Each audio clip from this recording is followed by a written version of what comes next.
Hello everyone, welcome back to my channel. In this video we are going to discuss diversity among plants का जो पहला हमारा पास part है जहाँ पे ब्रायोफाइट्स यानी कि नॉन वेस्कुलर प्लांट्स का डिस्कशन हुआ है उससे हम डिस्कस करने जा रहे हैं. This is gonna be a one shot of bryophytes यानी कि नॉन वेस्कुलर प्लांट्स. लेकिन हम लोग स्क्रैच से एकदम बेसिक कॉन्सेप्ट से हर चीज़ शुरू करेंगे.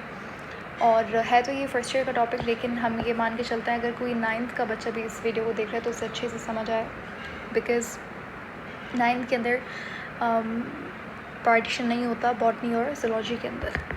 Anyways let's start. तो हमारे पास पहले तो हम समझते हैं कि अच्छा ये चैप्टर है किस हवाले से या फिर क्या क्या चीज़ें इसमें हम पढ़ने जा रहे हैं. मैं कोई यहाँ पे आउटलाइन डिस्कस नहीं कर रही, ठीक है, लेकिन हम लोग जस्ट ये देखेंगे कि क्या इम्पोर्टेंट कॉन्सेप्ट्स हैं. बेसिक चीज़ें भी बहुत मैटर करती हैं. अच्छा, सबसे पहले शुरू करते हैं हम लोग विदाउट एनी फर्दर अडू. अगर हम बात करें प्लांट क्लासिफिकेशन की, तो प्लांट को बहुत तरीके से क्लासीफाई किया जाता है और उसके कुछ बहुत सारे मेथड्स हैं. जैसे आप एनिमल क्लासिफिकेशन के अंदर भी पढ़ते हो. पहले होती थी 2 किंगडम क्लासिफिकेशन, ठीक है, जो लीनियस ने दी थी. फिर आई 3 किंगडम क्लासिफिकेशन. इसी तरीके से 4 किंगडम क्लासिफिकेशन जो कोपलैंड की थी. फिर आई आर.एच. विट्टेकर की 5 किंगडम क्लासिफिकेशन. तो उसी तरीके से जो प्लांट क्लासिफिकेशन की हम बात कर रहे हैं वो भी इस तरीके से इवॉल्व हुई है विथ टाइम. तो आज हम जो क्लासिफिकेशन आजकल हम लोग जो क्लासिफिकेशन बुक्स के अंदर गिवन होती है वो है मॉडर्न प्लांट क्लासिफिकेशन, जहाँ पर प्लांट को डिवाइड किया गया है 2 हिस्सों के अंदर, ठीक है. जैसे क्या होता है कि मैं आपको एनिमल किंगडम का इसलिए रेफरेंस दे रही हूँ क्योंकि एनिमल किंगडम से हम सब लोग बहुत फेमिलियर हैं उसके टॉपिक्स से, ठीक है.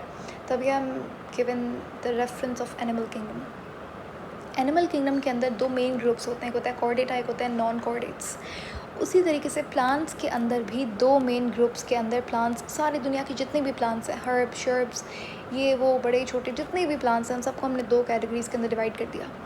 एक वो प्लांट्स जिनके पास, अच्छा, इसको समझने से पहले एक चीज़ आप ध्यान में बिठा लीजिए कि वेस्कुलर बंडल्स क्या होते हैं. वेस्कुलर बंडल्स या फिर वेस्कुलर टिश्यूज़ कहा जाता है जाइलम और फ्लोएम को. फ्लोएम, ठीक है. ये 2 स्पेशल टाइप ऑफ टिश्यूज़ होते हैं. आई होप आपको पता होगा जाइलम फ्लोएम क्या होता है. नहीं भी पता तो सुन लीजिए कि जाइलम हमारे पास वो टिश्यू होता है जो, ये दोनों टिश्यूज़ ट्रांसपोर्टेशन के अंदर, ट्रांसलोकेशन के अंदर काम आते हैं. जाइलम का काम होता है वाटर को ट्रांसपोर्ट करना from one part two another, यानी कि रूट से पानी को लेके जाना दूसरे पार्ट्स के अंदर. जो भी एरियल पार्ट्स हैं, लीफ हो गया, स्टेम हो गया, उन सब तक जो पानी लेकर जाता है वो होता है जाइलम. और फ्लोएम का काम होता है शुगर यानी कि फूड को ट्रांसलोकेट करना. तो आप कह सकते हो कि जाइलम जो है वो वाटर कंडक्टिंग टिश्यू है और फ्लोएम क्या है, फूड कंडक्टिंग टिश्यू. यहाँ पे हम लोग क्योंकि वन शॉट है सारी चीज़ें कवर करेंगे, लेकिन थोड़ा सा स्पीड ज़्यादा होगी. तो अगर आपको और भी डिटेल में समझना है इस टॉपिक को तो आई प्रेफर कि आप इसकी एक पूरी प्लेलिस्ट है, वहाँ पे जाके हर एक टॉपिक को बहुत डिटेल में देख सकते हो. वापस आते हैं. अब देखो, प्लांट को हमने 2 हिस्सों में डिवाइड कर दिया. एक वो प्लांट्स होते हैं जो कि जिनके पास वेस्कुलर बंडल्स यानी कि जाइलम फ्लोएम नहीं होता, इन्हें कहा जाता है नॉन वेस्कुलर प्लांट्स. और एक हमारे पास प्लांट्स होते हैं जिनके पास जाइलम फ्लोएम होता है, उन्हें कहा जाता है vascular plants. Non vascular plants का दूसरा नाम है, दिस इज़ इम्पॉर्टेंट, इन्हें कहा जाता है ब्रायोफाइट्स. और वेस्कुलर प्लांट्स को कहा जाता है ट्रैकियोफाइट्स. जहाँ पे भी वर्ड फाइट आ जाए यानी कि प्लांट की बात हो रही है, ठीक है. फिल वर्ड ज़्यादातर जो है वो लीफ के लिए इस्तेमाल होता है. ये कुछ टर्मिनोलॉजीज़ हैं जो आपको पता होनी चाहिए. खैर, ये एक क्लासिफिकेशन होगी, ठीक है. चलो भाई, जितने भी प्लांट्स हैं, एक होता है या तो वो ब्रायोफाइट होगा या तो वो ट्रैकियोफाइट होगा. चलो, समझ में आता है.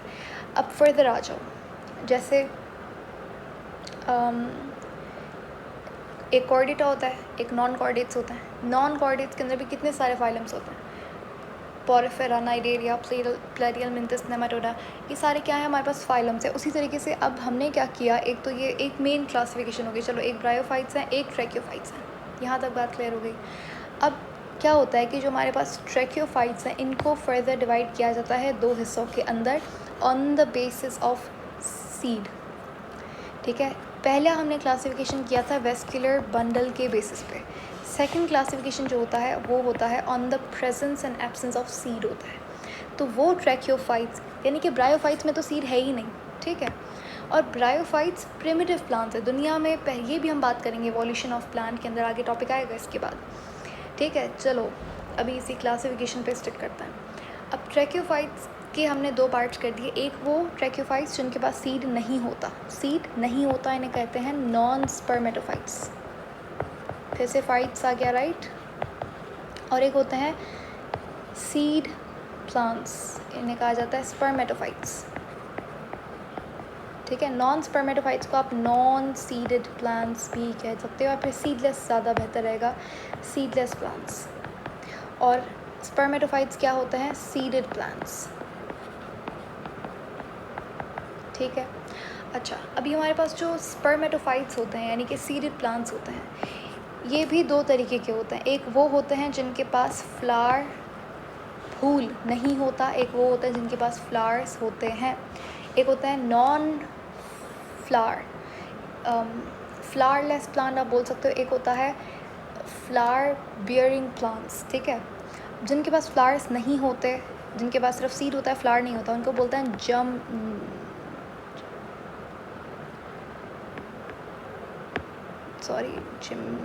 जिम्नोस्पर्म्स, ठीक है। जिनके पास फ्लावर्स नहीं होते, ये सिर्फ सीड बियरिंग प्लांट्स होते हैं, इन्हें कहा जाता है जिम्नोस्पर्म्स, ठीक है। और जिनके पास फ्लावर्स होते हैं, जो फ्लावर बियरिंग प्लांट्स होते हैं, इन्हें कहा जाता है एंजियोस्पर्म्स, सही है।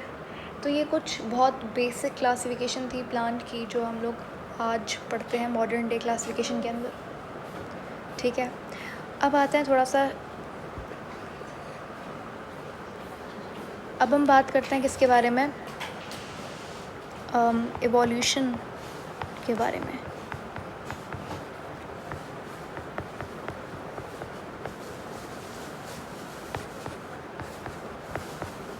इवोल्यूशन ऑफ प्लांट की अगर बात करें तो आगे बुक के अंदर डिटेल टॉपिक गिवन है। मैं बहुत बेसिक से शुरू करूँगी यहाँ पे। देखो, प्लांट अगर बात करें तो दुनिया में पहला प्लांट कैसे आया, किस ऑर्गेनिज्म से प्लांट ने इवॉल्व किया। जैसे अगर ह्यूमन बीइंग की अब बात करो, होमो सेपियंस की, तो उनका इवोल्यूशन हुआ है किससे, जो एप्स थे या फिर जो मंकीज़ थे, ठीक है। और प्लांट की इस तरीके से हम बात करें तो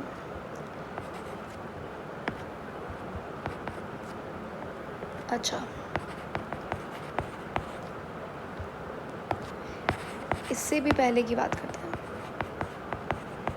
प्रोटिस्टा, हमारे पास टोटल कितने किंगडम्स हैं, हमारे पास टोटल 5 किंगडम्स हैं, ठीक है। कौन कौन से, मोनेरा, प्रोटिस्टा,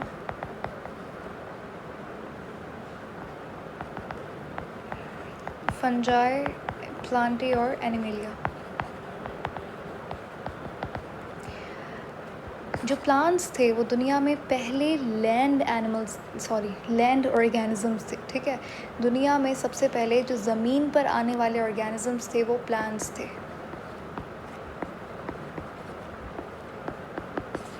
इससे पहले अगर आप मोनेरा देखो, बैक्टीरिया वगैरह जो है, या फिर प्रोटिस्टा के मेंबर्स, वो सारे के सारे क्या थे, एक्वाटिक थे, सारे पानी में रहने वाले थे। इवन जो हमारे पास पहले प्रिमिटिव प्लांट्स थे, वो भी प्लांट्स भी पहले एक्वाटिक थे।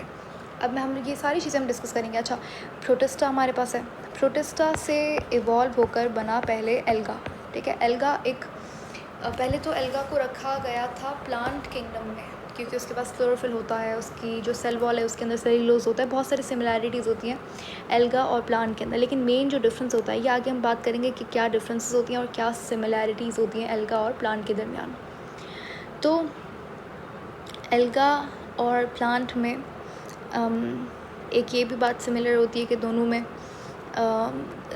क्लोरोफिल होता है, दोनों ऑटोट्रॉफिक होते हैं, सेल्यूलोज होता है इसकी सेल वॉल के अंदर, लेकिन डिफरेंसेस भी होता है। सबसे बड़ा डिफरेंस ये होता है कि ये लोग, अच्छा इसको देख ही लेते हैं, आई थिंक ये इम्पॉर्टेंट टॉपिक है, एल्गा वर्सेस प्लांट। अगर हम पहले बात करेंगे सिमिलैरिटीज़ के बारे में कि इन दोनों में क्या चीज़ें सिमिलर हैं, तो सबसे पहले इनकी सेल वॉल जो है वो सेल्यूलोज से बनी हुई होती है। उसके बाद दोनों के दोनों क्या है, ऑटोट्रॉफिक ऑर्गेनिजम्स हैं, यानी कि फोटोसिंथेसिस करते हैं, यानी कि मोड ऑफ न्यूट्रिशन क्या है इन दोनों का, सेम है। थर्ड पे हमारे पास आता है क्या, कि दोनों के पास जो मेन पिगमेंट होता है वो क्लोरोफिल होता है, ठीक है। अब बात करते हैं डिससिमिलैरिटीज़ या फिर डिफरेंसेस के बारे में। सबसे पहले जो मेन डिफरेंस होता है एल्गा और प्लांट के दरमियान वो ये होता है कि प्लांट हमारे पास, यहाँ पे लिखते हैं प्लांट एंड एल्गा, प्लांट जो है उसके अंदर होती है हेट्रोमॉर्फिक ऑल्टरनेशन ऑफ जनरेशन। अब ऑल्टरनेशन ऑफ जनरेशन क्या है, ये एक पूरा टॉपिक है ऑल्टरनेशन ऑफ जनरेशन, जिसको हम लोग बस इसके बाद हम लोग ऑल्टरनेशन ऑफ जनरेशन करेंगे, क्योंकि बहुत इंपॉर्टेंट है इस चैप्टर के लिए, बड़ा इंपॉर्टेंट टॉपिक है alternation of generation. In simple words for now इतना समझ लीजिए कि डिप्लॉयड यानी कि जो प्लांट, जो प्रिमिटिव प्लांट्स थे उनका जो लाइफ साइकिल था वो दो तरीके के प्लांट्स के ऊपर बेस्ड था, एक था हैप्लॉयड, एक था डिप्लॉयड प्लांट। हैप्लॉयड का डिप्लॉयड में बदल जाना, फिर डिप्लॉयड का हैप्लॉयड में बदल जाना, ठीक है। ये जो हमारे पास साइकिल होता है कि हैप्लॉयड से डिप्लॉयड बन गया और फिर डिप्लॉयड से हैप्लॉयड बन गया, ये जो एक साइकिल है ये वन कंप्लीट लाइफ साइकिल कहलाता था। ये जो हैप्लॉयड से डिप्लॉयड बना, ये जो आप देख रहे हो ऑल्टरनेशन देख रहे हो, इसको कहते हैं ऑल्टरनेशन ऑफ जनरेशन। ये कुछ एनिमल्स के अंदर भी होती है, लेकिन बहुत सारे प्लांट्स के अंदर ये ऑल्टरनेशन ऑफ जनरेशन होती है, ठीक है। जो अब बहुत सारे हमारे पास मॉडर्न डे प्लांट्स हैं जो कि बिल्कुल अभी अभी कुछ सालों पहले इवॉल्व हुए, उनके अंदर ऑल्टरनेशन ऑफ जनरेशन नहीं होती, लेकिन बाकी जितने भी ब्रायोफाइट्स हैं, एंजियोस्पर्म्स हैं, जिम्नोस्पर्म, उनके अंदर ऑल्टरनेशन ऑफ जनरेशन होती है। ऑल्टरनेशन ऑफ जनरेशन समझ लीजिए एक एडेप्टेशन था। एक्वाटिक प्लांट जब लैंड के ऊपर आए तो उन्होंने कुछ चीज़ें अडेप्ट की, उनमें से एक एडेप्टेशन ऑल्टरनेशन ऑफ जनरेशन भी थी। नहीं समझ आया, इट्स ओके, ये सारी चीज़ें अभी रिपीट होंगी थोड़ी देर में। अच्छा, दोबारा से टॉपिक पे वापस आते हैं, डिससिमिलैरिटीज़ की हम बात कर रहे थे। तो देखो ऑल्टरनेशन ऑफ जनरेशन के अंदर यहाँ पे स्पोर्स बनते हैं, एक होता है, अच्छा हैप्लॉयड जो है, मुझे पूरा टॉपिक समझाना पड़ेगा एक्चुअली आपको। अच्छा, जो हैप्लॉयड होता है वो कौन सा होता है, दो तरीके का प्लांट होता है, एक होता है गैमेटोफाइट, एक होता है अपना स्पर्मेटोफाइट, सॉरी स्पोरोफाइट। जो डिप्लॉयड होता है वो होता है स्पोरोफाइट और जो हैप्लॉयड होता है वो होता है गैमेटोफाइट, ठीक है। स्पोरोफाइट बनाता है स्पोर्स। अगर तो स्पोर जो है वो मॉर्फोलॉजिकली यानी कि दिखने में सेम होंगे, तो इस तरीके के और स्पोर्स को कहा जाता है आइसोमॉर्फिक। और एल्गा जो है, एल्गा के अंदर जो स्पोर्स बनते हैं ऑल्टरनेशन ऑफ जनरेशन के अंदर, एल्गा भी ऑल्टरनेशन ऑफ जनरेशन करता है, उसके अंदर जो स्पोरोफाइट स्पोर्स बनाता है वो आइसोमॉर्फिक होते हैं, यानी कि दिखने में सेम होते हैं, मॉर्फोलॉजिकली सिमिलर होते हैं। आइसो यानी कि सेम, मॉर्फिक यानी कि मॉर्फोलॉजिकली, ठीक है। मॉर्फोलॉजी क्या होती है, branch of biology in which we study. Morphology के अंदर हम लोग फिज़िकल फीचर्स की बात करते हैं कि एक चीज़ दिखने में कैसी है, फिज़िकली एक चीज़ कैसी है, ठीक है। यदि यहाँ तक बात समझ आ गई तो ये मेन डिफरेंस था। दूसरा ये था कि एल्गा जो है वो एम्ब्रियो बियर नहीं कर सकता, उसके अंदर एम्ब्रियो फॉर्मेशन नहीं होती, ठीक है। प्लांट के अंदर एम्ब्रियो फॉर्मेशन होती है, जाइगोट बनता है, फिर जाइगोट से जाइगोट रिटेन इनटू एम्ब्रियो, तो एम्ब्रियो फॉर्मेशन होती है। ये दो मेन डिफरेंसेस हैं, इसको याद कर लीजिए, बहुत इंपॉर्टेंट चीज़ है ये, ठीक है। अब समझ आया आपको। तो प्रोटिस्टा बना, प्रोटिस्टा है हमारे पास, मोनेरा से बेसिकली प्रोटिस्टा इवॉल्व हुए। अब प्रोटिस्टा आप लोग सोच रहे हो प्रोटिस्टा क्या होता है, प्रोटिस्टा के अंदर जितने भी आप ऑर्गेनिज्म देख रहे हो, यूनिसेल्युलर यूकैरियोटिक जितने भी ऑर्गेनिजम्स होते हैं वो प्रोटिस्टा के अंदर आते हैं। अब प्रोटिस्टा के कुछ चलो एग्जांपल्स देते हैं आपको। हमारे पास यूग्लिना हो गया, इस तरीके का जितना भी ऑर्गेनिज्म है जो कि यूकैरियोटिक है और लेकिन यूनिसेल्युलर है, तो वो प्रोटिस्टा के अंदर रख दिया। प्रोटिस्टा से इवॉल्व होकर क्या बना, एल्गा बना। फिर एक एल्गा था, अच्छा चलो, एल्गा से फिर बने प्लांट्स। जो शुरू में प्लांट्स बने थे वो सारे के सारे क्या थे, एक्वाटिक थे। फिर इन एक्वाटिक प्लांट्स ने इवॉल्व किया, इन्होंने देखा चलो ज़मीन पे जाके देखते हैं क्या वहाँ पे चीज़, तो ये लोग एक्चुअली पानी से ज़मीन पे आ गए पार्टी करने के लिए। आई डोंट नो क्यों, लेकिन मतलब land plants, just land plants, ठीक है। अब जब एक्वाटिक प्लांट्स लैंड प्लांट्स बने, जब एक्वाटिक से लैंड एनवायरनमेंट के अंदर प्लांट्स आए, तो इनके अंदर कुछ नहीं, बहुत सारी अडेप्टेशंस आई होंगी। ये अडेप्टेशंस हमें पढ़नी है, ठीक है। दूसरी बात, जो एल्गा है, इसके अंदर एक एमसीक्यूज़ पूछा जाता है, बहुत इंपॉर्टेंट पॉइंट है। जो एल्गा है, एक स्पेशल नाम हमारी फेडरल की बुक के अंदर मेंशन है, वो आपको नाम याद होना चाहिए। वो नाम है, ये बेसिकली एक एल्गा है, फ्रेश वाटर एल्गा, जिसका बहुत सारी चीज़ें मिलती हैं प्लांट से, और ऐसा माना जाता है according to a lot of hypothesis and theories के ये वो एल्गा है जिससे प्लांट्स इवॉल्व हुए हैं। इसका नाम है कारा, ठीक है। तो कारा इज़ द एल्गा जिससे प्लांट्स इवॉल्व हुए हैं, या फिर आप ये कह सकते हो this is the most closest alga to plants. सही है, ओके। तो ये हमारे पास एवोल्यूशन था। आगे एक टॉपिक है फाइलोजेनी ऑफ प्लांट्स, वो अभी हम लोग उसके ऊपर अलग से बात करेंगे, ठीक है, ओके। एक टर्म आगे देखने को मिलेगी आपको, थैलोफाइट्स। ये भी समझ लीजिए, आगे भी तो पढ़नी ही है आपको। तो थैलोफाइट्स किसे कहा जाता है? थैलोफाइट्स का मतलब है बेसिकली एल्गा के लिए ये टर्म इस्तेमाल की जाती है। एल्गा है तो प्लांट लाइक ऑर्गेनिज्म, ठीक है। मैंने आपको सिमिलैरिटीज़ बताई, ये सारी आपको दिख रही हैं, ये सारी सिमिलैरिटीज़ हैं। लेकिन मसला ये कि एल्गा के अंदर कोई भी स्पेशल स्ट्रक्चर नहीं है। उसके पास जैसे क्लोरोफिल तो है उसके पास, लेकिन क्लोरोप्लास्ट नहीं है। उसके पास कोई स्पेशल स्ट्रक्चर नहीं है, उसकी बॉडी के अंदर कोई ऑर्गन नहीं है। मतलब एकदम जैसे एक पॉलीथीन होती है ना, उस वैसा ही उसके बॉडी का स्ट्रक्चर है। ये देखो, कोई मतलब शक्ल ही नहीं है, कोई प्रॉपर मॉर्फोलॉजी नहीं है इसकी, कोई प्रॉपर स्ट्रक्चर नहीं है, ठीक है। तो इस तरीके के स्ट्रक्चर को कहा जाता है थैलोफाइट्स, यानी कि कोई स्पेशल स्ट्रक्चर, कोई स्पेशल ऑर्गन नहीं होता है इनके पास, ऐसे स्ट्रक्चर को कहा जाता है थैलोफाइट्स। ये थैलोफाइट नाम हम लोग सिर्फ एल्गा के लिए इस्तेमाल करते हैं। आपको ये शायद कुछ प्लांट्स में भी दिखे, लेकिन खैर थैलोफाइट्स जो है वो एल्गा के लिए इस्तेमाल किया जाता है। फाइट लफ्ज़ आया है प्लांट से, अभी बताया था मैंने। तो आई थिंक या ये चीज़ें थी, और अब आगे बात करते हैं।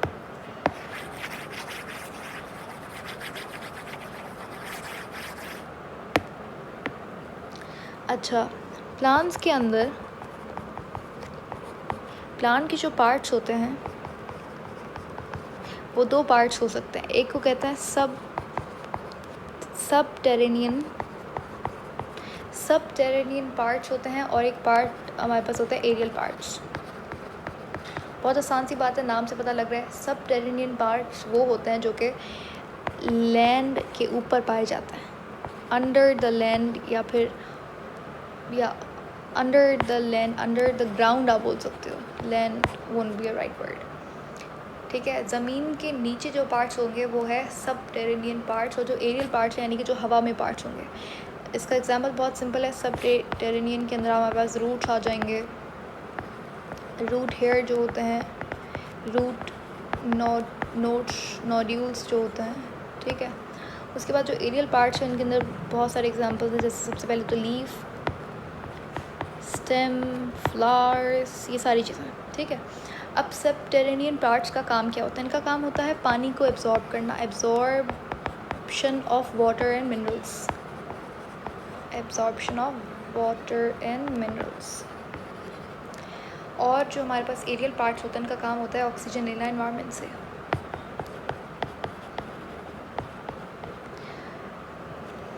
ओके, अभी बताया था मैंने आपको दो तीन चीज़ें कि प्लांट्स हमारे पास क्या हैं, they are the first land organisms. दुनिया में पहले लैंड के ऊपर आने वाले ऑर्गेनिजम्स प्लांट्स थे। जो अर्ली प्लांट्स थे वो कैसे थे? वो एक्वाटिक थे।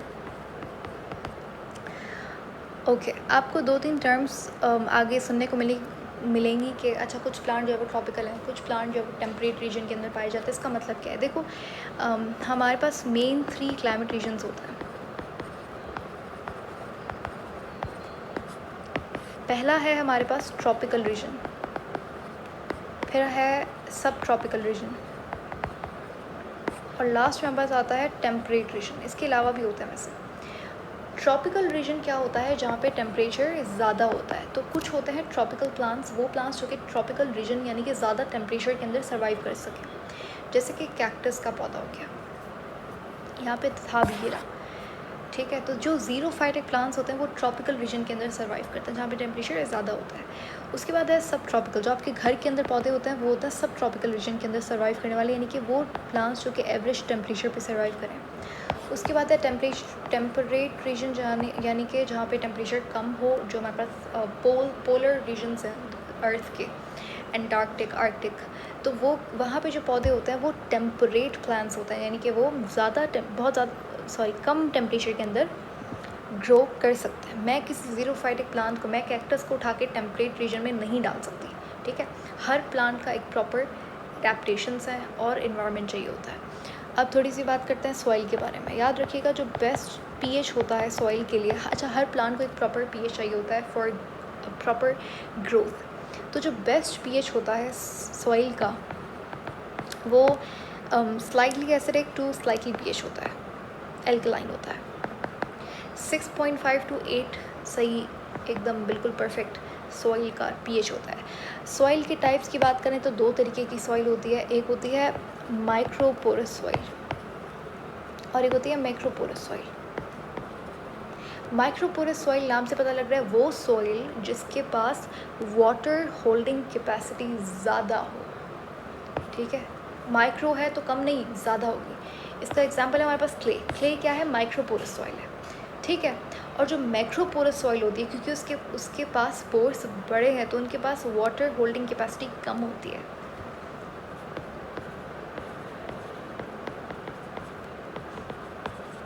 वाटर होल्डिंग कैपेसिटी क्या है? कम है। इसका एग्जांपल है सैंड हमारे पास। अच्छा, जो बेस्ट सॉइल है किसी भी प्लांट को ग्रो करने के लिए, आप क्या करो, क्ले लो और उसके साथ थोड़ा सा सैंड मिक्स कर दो। ये जो सॉइल बनेगी, this would be the best soil for the growth of a plant. इस सॉइल को हम कहेंगे लोमी सॉइल, ठीक है। तो ये कुछ बेसिक इन्फॉर्मेशन थी। नेक्स्ट हमारे पास टॉपिक है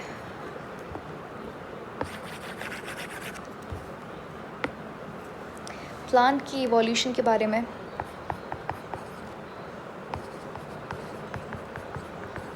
evolution of plant, sorry,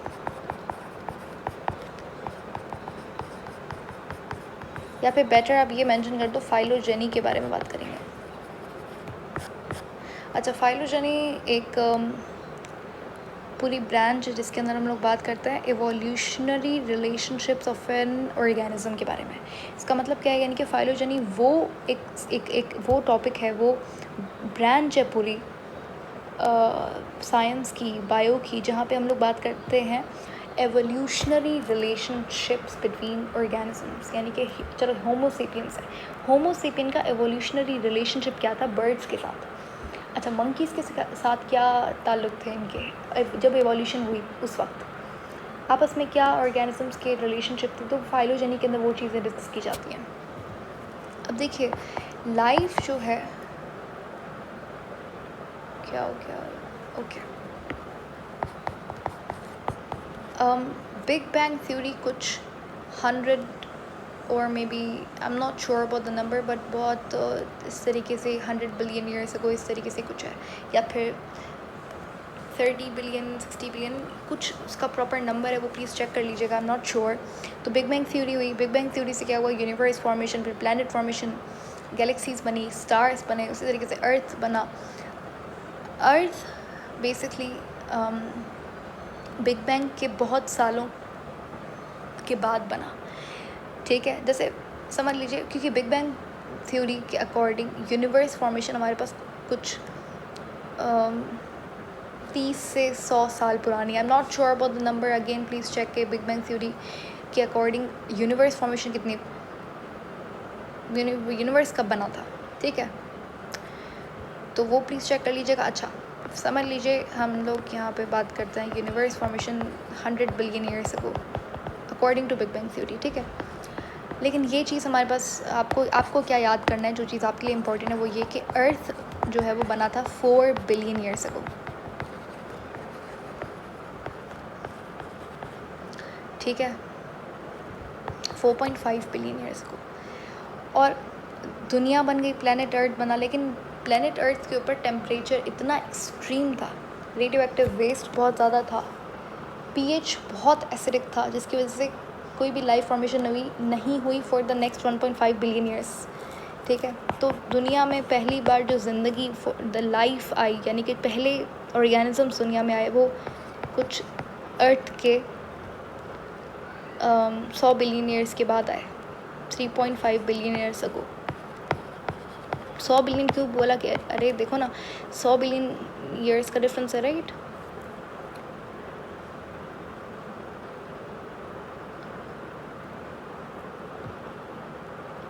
I am sorry, यहाँ पे सो नहीं।